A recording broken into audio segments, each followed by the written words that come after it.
नमस्कार, दिव्य प्रभात web news में आपका स्वागत है। आज हम बैठे हैं प्रेमलता कुशवाहा जी के यहाँ गुरुकुल डोरली में, और आज इस बात पर चर्चा, जैसा कि अभी शिलान्यास किया प्रधानमंत्री नरेंद्र मोदी जी ने सलावा में खेल यूनिवर्सिटी, मेजर ध्यानचंद खेल यूनिवर्सिटी का, और उस पर जिस तरह की एक राजनीति सामने आई है, आपसी फूट सामने आई है, विपक्षी दलों का हावीपन सामने आया है, उसे देखते हुए जाट वर्सेज ठाकुर जो वहाँ एक गणित निकल के आ रहा है, जिसमें आपस में एक दूसरे के खिलाफ खड़े हुए दिखाई दिए।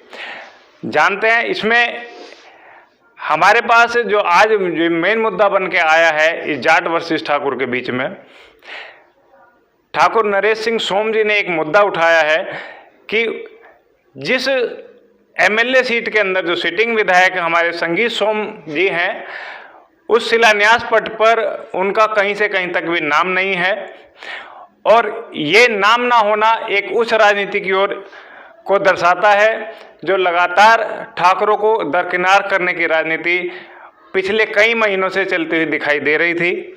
तो आज हम जानते हैं इन्होंने ये मुद्दा क्या मुद्दा है, और इसके बारे में जानते हैं कि ये क्या मुद्दा है और किस तरीके से आगे बढ़ रहा है। तो क्योंकि नरेश सोम जी चौबीसी से ही आते हैं, खेड़ा गांव से रिलेटेड हैं, तो ये अच्छी तरह से हम जानते हैं कि कैसे क्या राजनीति चल रही है और क्या उसके भविष्य में परिणाम आने वाले हैं। मैं नरेश कुमार सोम खेड़ा, इसमें राजपूतों को डाउन किया जा रहा है, और जो भी अभी ध्यानचंद खेल यूनिवर्सिटी जो मोदी जी उद्घाटन करके गए हैं, उसमें भी एक राजनीति के तहत षड्यंत्र किया जा रहा है। जो आपस में एकजुट होना था क्षेत्र के भाइयों को, जो पद के दावेदार हैं, वो अलग अलग अपना अपना वसव दिखा रहे हैं। लेकिन मैं उनसे कहना चाहूँगा कि जो अपने भाई हैं, जितने भी अपने टिकट के दावेदार हैं अपने, वे सभी एक मिलजुल कर अगर सारे इकट्ठा होकर काम करेंगे तो राजपूताना आगे बढ़ेगा। तो कौन कौन दावेदार हैं? हमारे वाईपी सिंह हैं, उत्कर्ष पुंडीर हैं, शिव कुमार राणा जी हैं और तोमर साहब हैं। तो आपको क्या लगता है क्या राजनीति चल रही है इन सब के बीच में? राजनीति अपने अपनी गिराने की राजनीति चल रही है। ये इकट्ठा होकर चलने की राजनीति नहीं है, ये गिराने की राजनीति है। और इसमें जो गिर रहा है वो एक राजपूत समाज गिर रहा है, सरदना विधानसभा गिर रहा है, इसमें कोई नहीं गिर रहा है। ये राजनीति के तहत प्लानिंग है, जिसको मैं प्लानिंग का रूप दूँगा, और इसका जो जीता जागता जो सामने है वो नेम प्लेट है जो वहाँ पे लगी हुई है, जो हमारे विधायक साहब की का जो नाम भी नहीं लिखा हुआ है उसके ऊपर।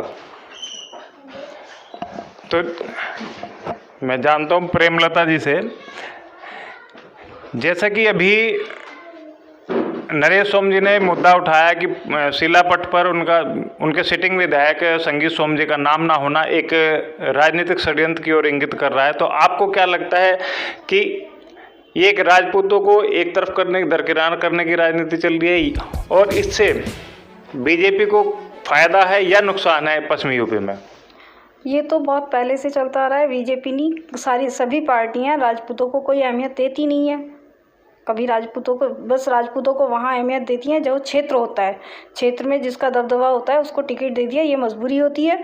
अदरवाइज़ कोई राजपूतों के हित में कोई आज तक किसी नेता ने काम किया या किसी पार्टी ने काम किया?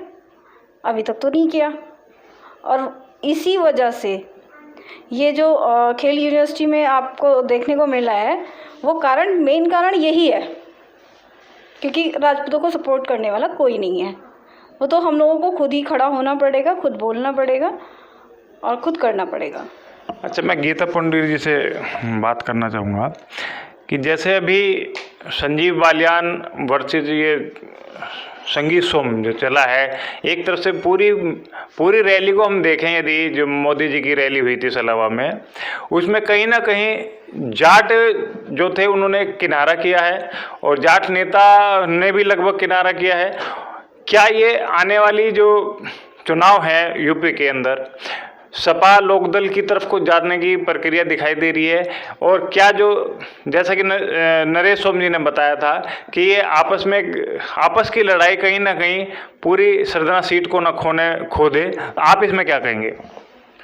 जैसा कि सब लोग देख रहे हैं कि परसों तो कल ही का जो चुनाव शिलालेख है, शिलापट है, जिसके ऊपर माननीय संगीत सोम जी का नाम नहीं है, तो ये सिर्फ हमें एक तरीके से अपमानित करने वाली बात है, और राजपूतों की मजबूरी बन जाती है कि वो बीजेपी को नहीं वोट करेगा तो किसे करेगा, क्योंकि कहीं भी राजपूतों के लिए कोई सम्मानजनक कोई भी पार्टी नहीं है।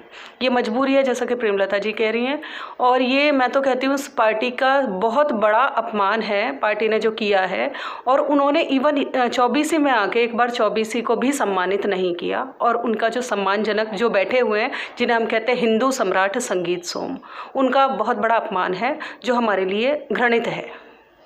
अच्छा, जैसा कि आपने कहा कि 4 लोग पार्टी ऐसे सीट के दावेदार थे, तो इससे एक राजपूताना जो कमजोरी आएगी वो तो आएगी, लेकिन क्या आप देखते हैं कि पूरे यूपी के चुनाव में क्या फ़र्क पड़ने वाला है इस आपसी लड़ाई और पार्टी की लड़ाई में? आपसी की लड़ाई अगर हम अपने राजपूताना के लिए लड़ाई लड़ते हैं, इकट्ठा होकर लड़ते हैं, तो हमारे में मजबूताई आएगी।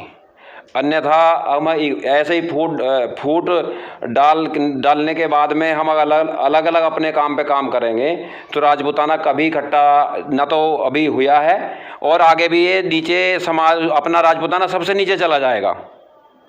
इसको अगर मजबूत बनाना है तो सबको इकट्ठा होकर साथ ही आना है।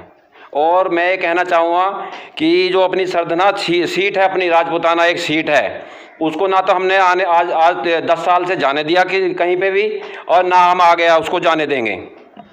अच्छा, मैं पीयूष जी से जानना चाहूँगा, जैसे अभी अमरपाल सिंह का मुद्दा आ रहा था, MP अमरपाल थे, उनके मरने के बाद वो सीट राजपूतों के हाथ से निकल गई, जो कि पूरी तरह से राजपूतों की सीट मानी जाती थी। क्या यही हज़र सरदना सीट को लेकर भी संभावना है यदि संगीत सोम हटते हैं और कोई आता है उसमें? संगीत सोम के हटने से सरदना की सीट 98% बीजेपी के पास से चली जाएगी, और इसमें संगीत सोम जी ने बहुत बड़ा काम किया है। सरदना में जो है एक दिन पहले उन्होंने 10 लाख दिए जो जला के काम किया गया, वो बहुत अच्छा काम किया संगीत सोम ने। हो सकता था इससे पहले संगीत सोम किसी विधायक हैं और 2 साल से लगातार सिटिंग विधायक हैं, और उन्हें जो है उसमें रहना चाहिए था, किसी भी मंत्री पद पे देना चाहिए था, जो ना दे के सरदना सीट के लोगों के साथ उन्होंने अन्याय किया है बीजेपी ने। अच्छा, एक सवाल मेरा गीता जी से है कि अखिलेश की रैलियों को देखें, हम मोदी की रैलियों को देखा है यहाँ जैसलमेर में, तो अखिलेश की रैलियों की तरफ क्या अखिलेश यादव ने एक सेंधमारी कर ली है अपने निचले वोटर की तरफ, जो कि दलित समाज से जुड़ा हुआ है? तो उनकी रैलियों के अंदर जिस तरह से ये लोग जुड़ रहे हैं, क्या इसको आने वाला कंपटीशन माना जाए या बीजेपी के लिए खतरे की घंटी है? ये बीजेपी के लिए खतरे की घंटी है, क्योंकि वहाँ लोगों का सम्मान नहीं होता, और जैसे कि राजपूतों को दरकिनार कर दिया जाता है। आप बिना जिन लोगों का क्षेत्र नहीं है उनको आप सम्मानित कर रहे हैं, और जिन लोगों का क्षेत्र है उनका आप नाम भी नहीं लिखा रहे हैं, तो ये अपमानजनक है। तो लोग अपना मत भी बदलेंगे और जगह भी बदलेंगे। अच्छा, जैसे कि अभी उसमें शिलापट पे राजेंद्र अग्रवाल जी सांसद जो मेरठ दक्षिण से हैं, संजीव बालियान का जो सांसदीय क्षेत्र है उनका शिलापट पे नाम होना चाहिए, लेकिन जिस तरह से MLA संगीत सोम जो कि पूरे हिंदुत्व को प्रतिनिधित्व करते हैं इस क्षेत्र से, और एक बड़े कद्दावर नेता के रूप में उनका पूरे देश में जाना जाता है, तो उनका नाम ना होना आपको किस तरीके से लगता है? हमें लज्जित करता है उनका नाम ना होना, क्योंकि वो शेर है, हिंदू शेर है, और अगर शेर को ही आप गीदड़ बना दोगे उसी के क्षेत्र में आके, तो ये तो लज्जित है और घृणित भी है, और हमारी और इंगित भी करता है कि हमें किस तरीके से दरकिनार किया जा रहा है। राजपूतों को स्पेशली दरकिनार कर रही है पार्टी।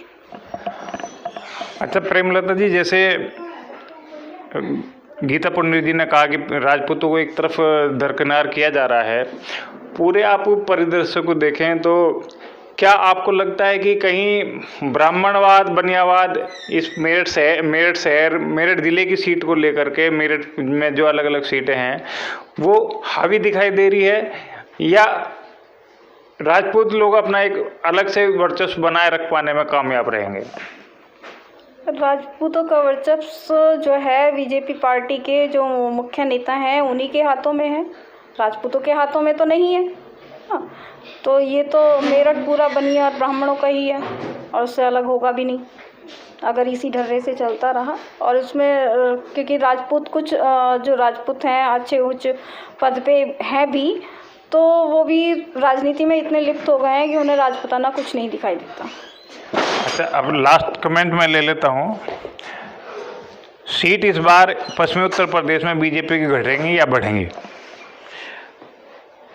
इसमें अगर यहाँ पे संगीत सोम की जो दावेदारी है टिकट की, एक तो मैं कहना चाहूँगा उसको मिलनी चाहिए। जब 10 साल से बराबर विधायक जी हैं यहाँ पे, तो ऐसा नहीं है कि वे इस साल हार जाएंगे, इस साल पक्का जीत होगी उनकी।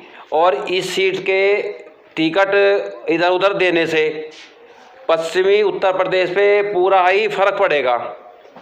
इसलिए मैं कहना चाहूँगा गणमान्य जी से कि यहाँ पे जो टिकट है वो संगीत जी का ही होना चाहिए और संगीत जी को मिलना चाहिए। और पूरे राजपूताना से मैं कहना चाहूँगा कि भाई अपने राजपूताना को मजबूत करो, संगीत जी को मजबूत करो।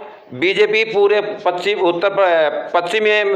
में अपने आप मजबूत हो जाएगी, अन्यथा इसमें पूरे ही उत्तर प्रदेश में सीटों पे फर्क पड़ेगा।